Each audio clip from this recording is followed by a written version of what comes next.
जहां शहर में लगातार चिकित्सा व्यवस्था चरमरा गई है। लगातार डेंजर जोन की तरफ आगरा बढ़ रहा है। ऑक्सीजन की भारी किल्लत से मरीज और तीमारदार परेशान हो रहे हैं।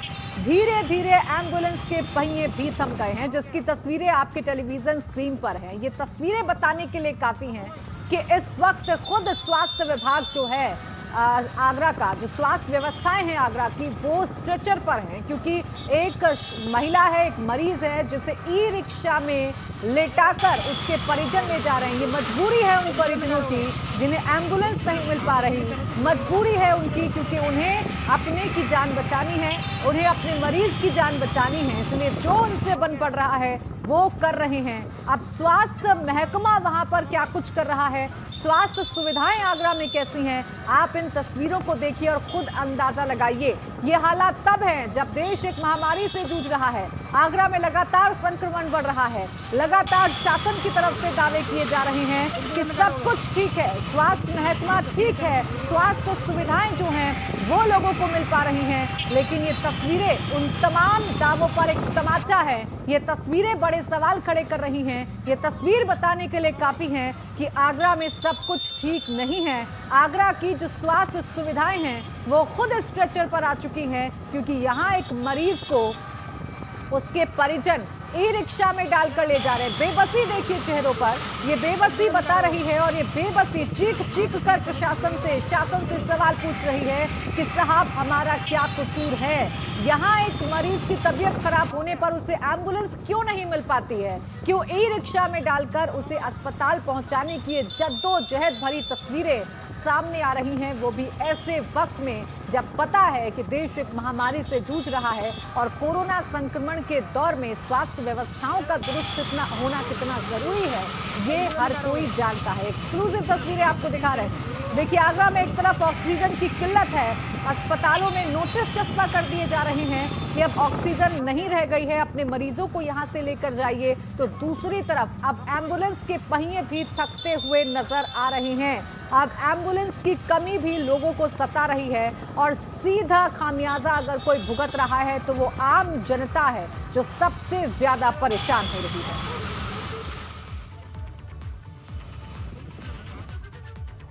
इतना ही नहीं, देखिए आगरा के तमाम ऑक्सीजन उत्पादन करने वाले प्लांटों के बाहर बहुत भीड़ मौजूद है, जो ये बता रही है कि सांसों की लड़ाई में ऑक्सीजन किस तरह से संजीवनी बूटी का काम कर रही है। आगरा के सिकंदरा इलाके में एडवांस ऑक्सीजन प्लांट के बाहर बड़ी संख्या में मौजूद भीड़ और उनके चेहरे पर नजर आ रही बेचैनी बता रही है कैसे एक अदद ऑक्सीजन सिलेंडर के लिए वो लोग घंटों भर से इंतजार कर रहे हैं। साथ ही वहां मौजूद लोगों के मुताबिक लगातार हो रही कालाबाजारी में कैसे कई सारे लोग आपदा में अवसर ढूंढ रहे हैं। इस समय मैं एक ऑक्सीजन प्लांट के बाहर मौजूद हूं। बड़ी संख्या में प्लांट के बाहर मौजूद लोग ये वही हैं जिनके परिवार के लोग इस समय लगातार कोरोना से जंग लड़ रहे हैं। आप देख सकते हैं कई घंटों से लगातार वो लोग इंतज़ार कर रहे हैं, लेकिन सिलेंडर नहीं मिल रहा है।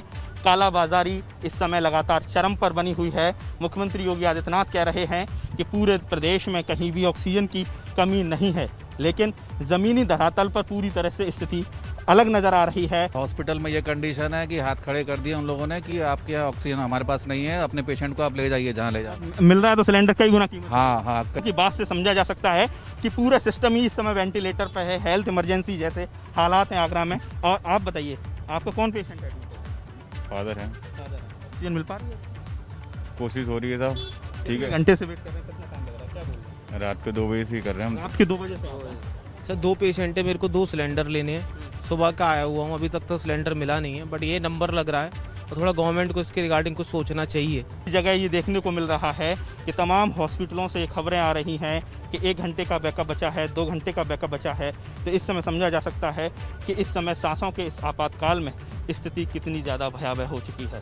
आगरा से नितिन उपाध्याय, ABP। इस समय आगरा में ऑक्सीजन की ज़बरदस्त किल्लत बनी हुई है और एक आंकड़े के मुताबिक आगरा में इस समय ऑक्सीजन की जो डिमांड है वो करीब 45 मीट्रिक टन पहुंच चुकी है, लेकिन उसके तुलना में 50% ही ऑक्सीजन की सप्लाई हो पा रही है। कुछ ही ऐसे पॉइंट्स हैं जहां इस समय ऑक्सीजन मिल पा रही है। प्रशासन की कोशिश है कि लगातार वो जो बड़े सेंटर्स हैं लाइक मोदी नगर, रुड़की, वहाँ से लगातार वो ऑक्सीजन कैप्सूल लेकर पहुंच रही है तमाम गाड़ियां। लेकिन आप देख सकते हैं कि आगरा के एक पॉइंट पर मौजूद हूं जहां ऑक्सीजन यहां से सप्लाई हो रही है, एडवांस ऑक्सीजन। और कैसे भी यहां कानून व्यवस्था की अप्रिय स्थिति ना बने, पुलिसकर्मियों को तैनात कर दिया गया है, मजिस्ट्रेट की ड्यूटी लगाई गई है। आप देख सकते हैं कि सैकड़ों की तादाद में सिलेंडर नज़र आ रहे हैं। शहर शहर सांसों का आपातकाल लगा हुआ है और ये प्राणवायु कहीं ज़िंदगी की डोर को न थाम दे, ये बहुत ज़्यादा इस समय ज़रूरी है। तमाम लोग हमारे साथ हैं, उनसे बात करते हैं। आप बताइए कि आप ऑक्सीजन लेने आए, हॉस्पिटल से हैं, खुद आपके परिजन को पेशेंट परिजन भर्ती है अपना। जी। कितने का मिल रहा है आपको सिलेंडर? 900 रुपये का। 900 रुपये का। कितनी ज़्यादा परेशान हैं, कितने घंटे से आप वेट कर रहे हैं? हम लोग सुबह 7 बजे के आए हुए हैं। ऑक्सीजन की किल्लत बहुत ज़्यादा है, जब पेशेंट के हिसाब से तो पर सिलेंडर एक भी नहीं आ पा रहा है, ठीक है ना। हम लोग सुबह से 7 बजे से खड़े हुए हैं यहाँ 2 सिलेंडर के लिए। तीन रात से चक्कर लगाए हैं, 3 दिन चक्कर लगाए हैं, जब जाके आज मुझे 2 सिलेंडर मिल पाए हैं। 2 सिलेंडर कहना चाहेंगे, कितना कालाबाजारी हो रही है कहना चाहेंगे? पूरी कालाबाजारी बॉस, कहीं कुछ नहीं है, सब कुछ कालाबाजारी चल रहा है। पूरी तरह से ब्लैक मार्केट है, कोई कहीं से कोई 200-250 वाला सिलेंडर 1000, 2000 बार जो जिसका मना है वो वैसे दे रहा है। समझ सकते हैं कि ये प्राणवायु इस समय कितनी ज़्यादा उसकी ज़रूरत बनी हुई है। आगरा के तमाम हॉस्पिटल्स में इस समय ज़बरदस्त किल्लत बनी हुई है, ज़बरदस्त शॉर्टेज बनी हुई है। कई सारे हॉस्पिटल्स में घंटे 2 घंटे का बैकअप ही बचा हुआ है और ऐसे में आगरा प्रशासन की सांसें फूल रही हैं कि कैसे उस जो ऑक्सीजन की जो डिमांड है उसको मीट आउट कर पाएँ। कालाबाजारी भी बहुत ज़्यादा चरम पर है, कई गुने दामों में सिलेंडर दिए जा रहे हैं। लोग मजबूर हैं क्योंकि उन्होंने अपने प्रियजन को बचाना है, अपने परिवार के लोगों को बचाना है। आगरा से उपाध्याय, एबीपी गंगा। तो सिर्फ ऑक्सीजन ही नहीं जो लोगों को बड़ी मुश्किल से मिल रही है, बल्कि जरूरी दवाओं का क्या हाल है ये आपको बताते हैं। कोरोना से निजात के लिए दवाएं जरूरी हैं, खासतौर पर एजिथ्रोमाइसिन और जिंकोविट टैबलेट जो आज हर कोई मांग रहा है। लेकिन मल्टीविटामिन बाजार से गायब है और एजिथ्रोमाइसिन बढ़े दामों पर उपलब्ध है। सवाल है कि जब दवाएं ही महंगी होंगी तो उपलब्ध नहीं होंगी तो मरीज आखिर किसके भरोसे होगा। कोरोना के इस दौर में दवाएं ज़रूरी हैं, लेकिन ये दवाएं क्या बाज़ार में उपलब्ध हैं? अगर उपलब्ध हैं तो इनकी उपलब्धता की स्थिति क्या है, ये जानने के लिए हम एक मेडिकल शॉप पे पहुंचे हुए हैं। यहाँ पर हम जानेंगे और बातचीत करेंगे जो मेडिकल शॉप के दवाओं के विक्रेता हैं। सर, एजिथ्रोमाइसिन है क्या? जी, एजिथ्रोमाइसिन उपलब्ध है? जिंकोविट टैबलेट उपलब्ध है? नहीं, जिंकोविट नहीं। कोरोना अगर होता है तो एक और दवा दी जाती है आइवरमेक्टिन, क्या वो उपलब्ध है? जी, हमारे पास है। आपके पास है?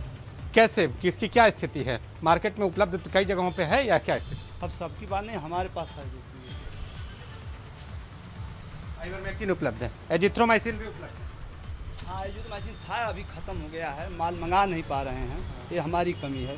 रेट जानना चाहते हैं कि रेट क्या है, एक अगर जो अनुमानित जो रेट है वो क्या है?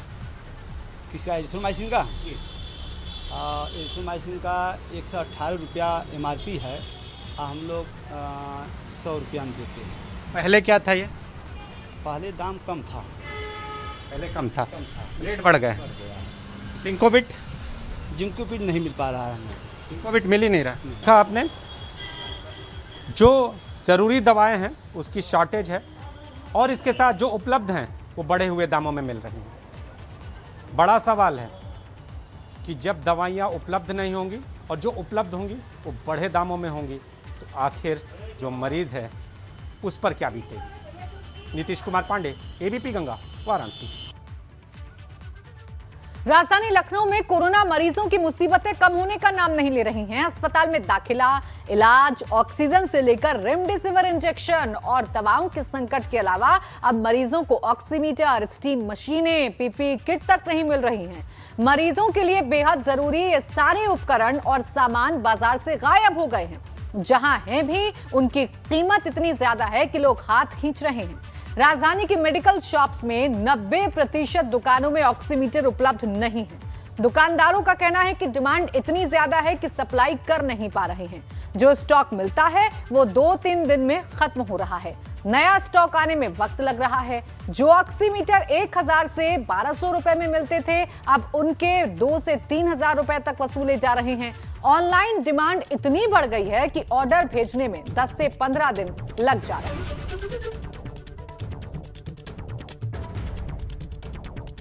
सर शॉर्टेज तो मार्केट में चल ही रहा है, लेकिन हमारे पास स्टॉक पर्याप्त आ गया है और 2 तरह के पल्स ऑक्सीमीटर और 2 तरह के वेपराइज़र हमारे स्टोर में भरपूर मात्रा में हैं इस समय। पल्स ऑक्सीमीटर हमारे पास जो चाइनीज़ है वो है 1500 का और नाइडेक का जो ब्रांडेड है वो 3000 रुपये का है। रेट तो ज़्यादा है, लेकिन अब पीछे से हमें मिल भी माल शॉर्टेज की वजह से महंगे में रहा है, इसीलिए थोड़ा सा रेट बढ़ा है इस समय। शॉर्टेज की वजह से रेट बढ़ा है 200-400 रुपये।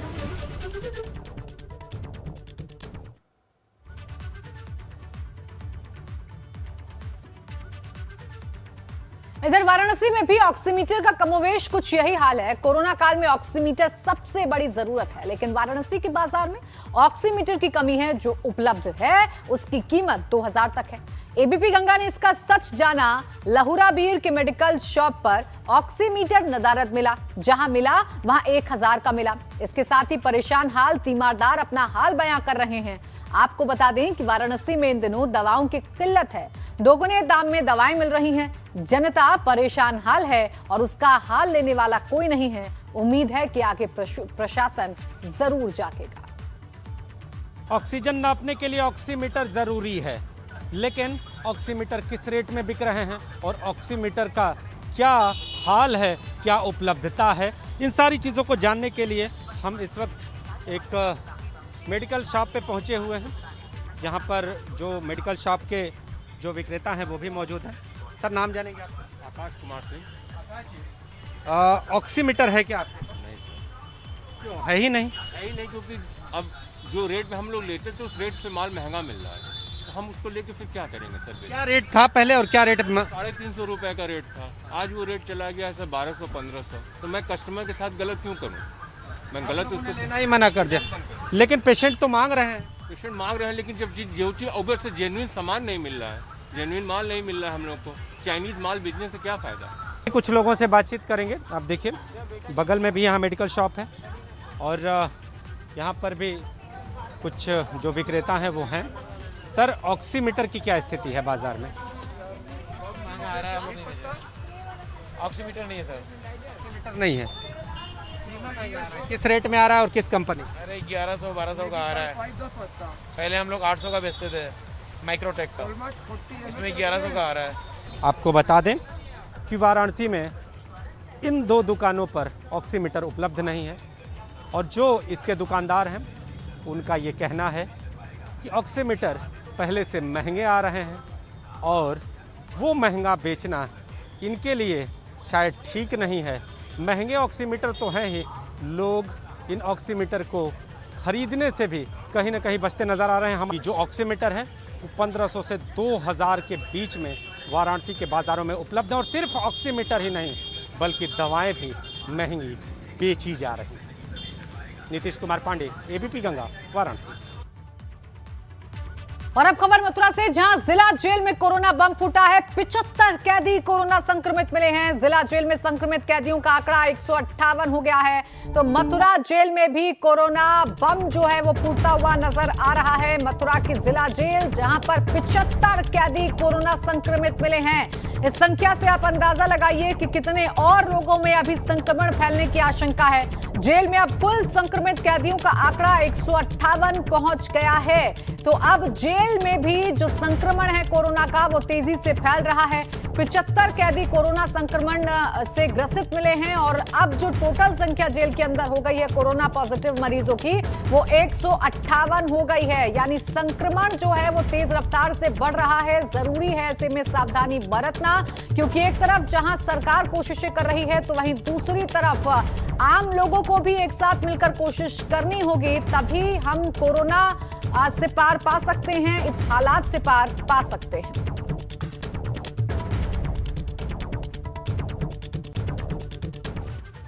इन दिनों जहां पूरे देश में ऑक्सीजन को लेकर हर तरफ हाहाकार मचा हुआ है, वहीं कानपुर के एक और उस एक और उसके दोस्तों ने इंसानियत की मिसाल पेश करते हुए लोगों को सांसें बांट रहे हैं।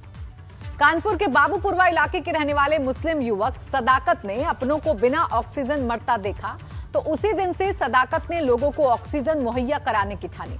सदाकत और उसके दोस्तों ने अपनी जमा पूंजी इकट्ठा कर उचित रेट पर 16 खाली ऑक्सीजन को सिलेंडर्स को इकट्ठा किया और रोजाना दोस्त के साथ सुबह सुबह रमजान की नमाज के बाद दूर दराज के ऑक्सीजन प्लांट के बाहर लाइन लगाकर इन खाली सिलेंडर्स पर ऑक्सीजन भराकर जरूरतमंदों को तक पहुंचा रहे हैं।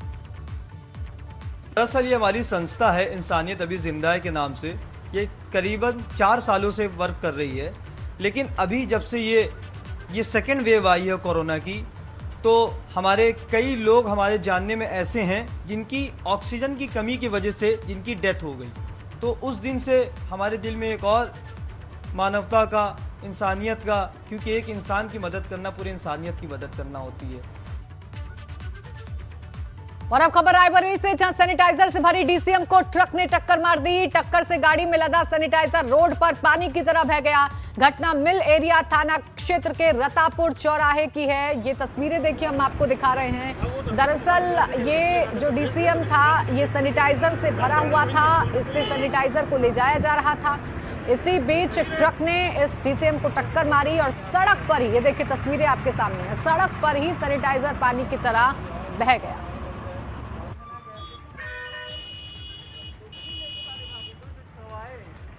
रायबरेली की घटना है जहां रोड पर पानी की तरह सैनिटाइजर बह गया। ऐसे वक्त में जब सैनिटाइजर बहुत जरूरी है, ऐसे में ये नुकसान रायबरेली में हुआ है। खबर उत्तराखंड से है, जहां लोगों को झटका लगा है। कोरोना महामारी के बीच जनता को बिजली का झटका लगा है। ये बड़ी खबर इस वक्त आपको बता रहे हैं। बिजली की दरों में करीब 3.5% की बढ़ोतरी की गई है। ऊर्जा निगमों ने 16% बढ़ोतरी की मांग की थी। उत्तराखंड नियामक आयोग ने 3.5% वृद्धि की मंजूरी दी है।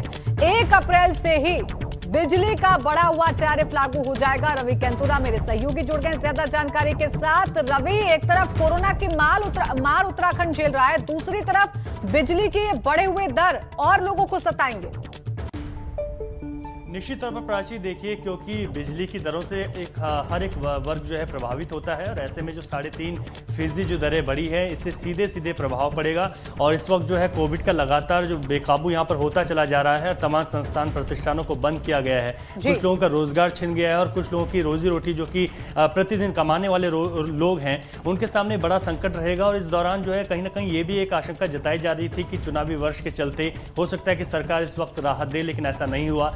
3.5% की बढ़ोतरी हो गई है और आम जनता पर इसका बड़ा भार पड़ेगा। तो हम ये कह सकते हैं, क्योंकि जो मांग थी वो ज़्यादा थी, ऊर्जा निगमों की ये मांग थी कि 16% तक जो है इसको बढ़ाया जाए, लेकिन 3.5% की बढ़ोतरी हो गई है। 1 मई से ये सब चीज़ें शुरू हो जाएंगी। ऐसे में सीधे सीधे जनता के पास जो है बड़ा भार पड़ेगा, क्योंकि आम आदमी इससे जो है प्रभावित होगा। कोविड के चलते तमाम जो लोग हैं वो काफ़ी बेरोजगार हुए हैं। एक बार फिर से जो है तमाम शहरों में तमाम जगहों पर कर्फ्यू लग गया है, तमाम सब चीज़ें बंद हो गई हैं। ऐसे बिजली के दामों के बढ़ने के बाद जो है लोग काफ़ी चिंतित हैं। और ऐसा भी सीधे तौर पर है, क्योंकि लोगों को ये ज़रूर इस बार ये संभावना थी कि उनको इस बार राहत दी जाएगी, बिजली के दाम नहीं बढ़ेंगे, लेकिन ऐसा नहीं हुआ। दाम फिर से बढ़ गए हैं और हो सकता है कि इन दामों को और ज़्यादा बढ़ाया जाए, लेकिन जो अभी तक की हमारे पास सूचना है, जो जानकारी है, वो 3.5% तक बढ़ा दी गई है। जी बिल्कुल, 16% की मांग की गई थी और 3.5% बढ़ा दिया गया है, जिससे लोगों पर असर पड़ेगा। रवि, आपसे जानना चाहेंगे कि कितना प्रभाव लोगों पर पड़ेगा, उनके जो बिजली के बिल हैं वो अब कितने बढ़े हुए आएंगे और कब से लागू होगा ये? प्राची देखिए, 1 तारीख से शुरू हो जाएगा। अलग अलग स्लैब में बिजली के बिल आते हैं। तो अगर हम बात करें सबसे कम स्लैब में, तो इसमें 15 पैसे से 20 पैसे की बढ़ोतरी होगी और कुछ में 1 रुपये की इसमें बढ़ोतरी होगी। तो ये प्रति यूनिट ये बढ़ोतरी की जाएगी। तो ऐसे में सीधे सीधे जो बाहर है वो जब ज़्यादा जो पूरा बिल आएगा, ये क्योंकि 1 यूनिट की मैं बात कर रहा हूँ, ऐसे में जो पूरा बिल जो बिजली का लोगों को पहुँचेगा उसमें काफ़ी बढ़ोतरी होगी। और कोरोना काल में उनकी सरकार से ऐसे वक्त में जब पहले से ही लोग परेशान हैं, ये एक और मार उत्तराखंड के लोगों पर, दोहरा संकट उत्तराखंड के लोगों पर।